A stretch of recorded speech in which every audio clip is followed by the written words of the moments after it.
Hello, I'm Tamer Badawi. I'm a research fellow at Sharq Forum. Today we are in Istanbul for an event that Sharq Forum organized. Is on the transformation of political Islam in a changing regional order. I have with me Associate Professor Khalil Al-Anani. He is at the Doha Institute for Graduate Studies. Welcome, Doctor. Welcome, thank you. How did you find the conference so far? I think it's very useful to have people from different backgrounds coming here to discuss the transformation of political Islam, particularly people coming from different academic backgrounds, at the same time meeting with Islamist activists. It's very important to have this kind of discussion and dialogue that examines the future of political Islam. Yes, indeed. Thank you very much for coming. I have a couple of questions for you. They are on the developments within the Ikhwan movement in Egypt. In 2015, the Ikhwan underwent a process of fragmentation. Two constituencies came out of this fragmentation process: the old guards and the, let's say, the new office abroad. Can you explain to us why did this happen? I think one of the key reasons to understand the divisions within the Muslim Brotherhood is the extreme repression from the regime against them. In the past, the Brotherhood used to accommodate these kind of divisions, and it succeeded to a large extent to accommodate and to sustain its unity and integration. However, since the coup of 2013, the Brotherhood has experienced unprecedented repression that led to different factions, different divisions, and the divisions are across different lines. You can speak about division over how to respond to the regime repression. You would find one faction which calls for some sort of peaceful resistance to repression.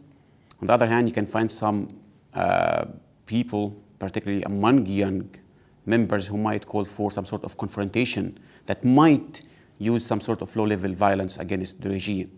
Also, you can find divisions over who should lead the movement.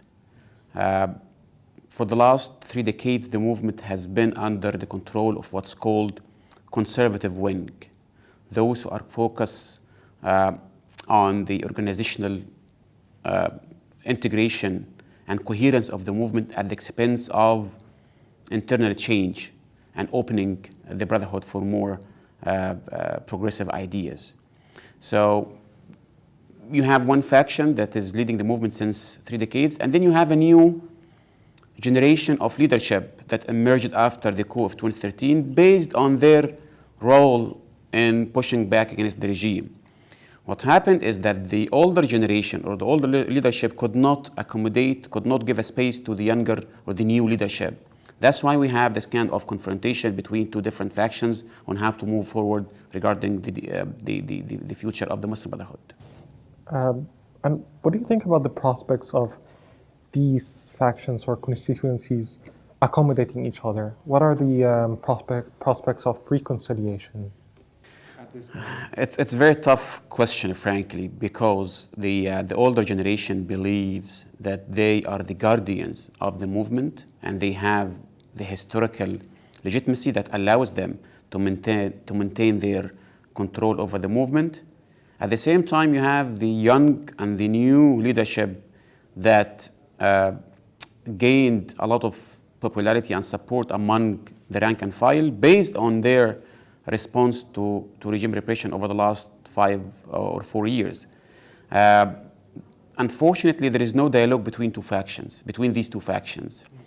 And instead, there is some sort of conflict, at some point demonization to each other, discrediting each other. So I don't see some sort of reconciliation within the movement. I would say that with time moving, they would come to the point that they have to find a way that would include different opinions and different views.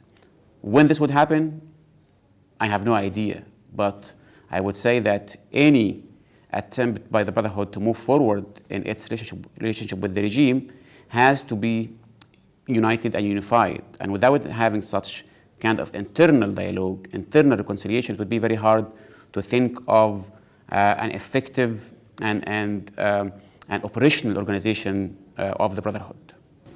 Shifting to a bit distant area, in a scenario of regime change or, in Egypt, or reconciliation between the Ikhwan and the establishment in Egypt, what are the prospects of the Ikhwan building coalitions with secular forces? We've seen during the uprising and the aftermath of the Arab Spring that the Ikhwan were not able to accommodate the seculars were not able to accommodate the Ikhwan. But often people see that the way out to breaking the dilemma that we have in Egypt is the Ikhwan and seculars coming together and acting collectively. What are these prospects from your point of view? Unfortunately, I am leaning to be a little bit pessimistic in this regard. I think the question of reconciliation in Egypt is still hypothetical. I don't see any real signs coming from the current regime that would make me or would make us some sort of optimistic about the future. But if this happened, I would say if there is a serious reconciliation initiative coming from the regime, this would lead to some sort of alliance between different political factions. Unfortunately, one of the key reasons why the current regime is still intact, is still effective, and is still ruling the country is the disintegration of the opposition.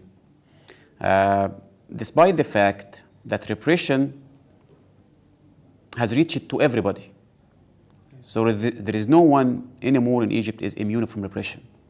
You would find secular, liberal, and leftist forces are repressed by the regime, at the same time, Islamists. So the key question is, why don't these movements come together on this kind of common ground?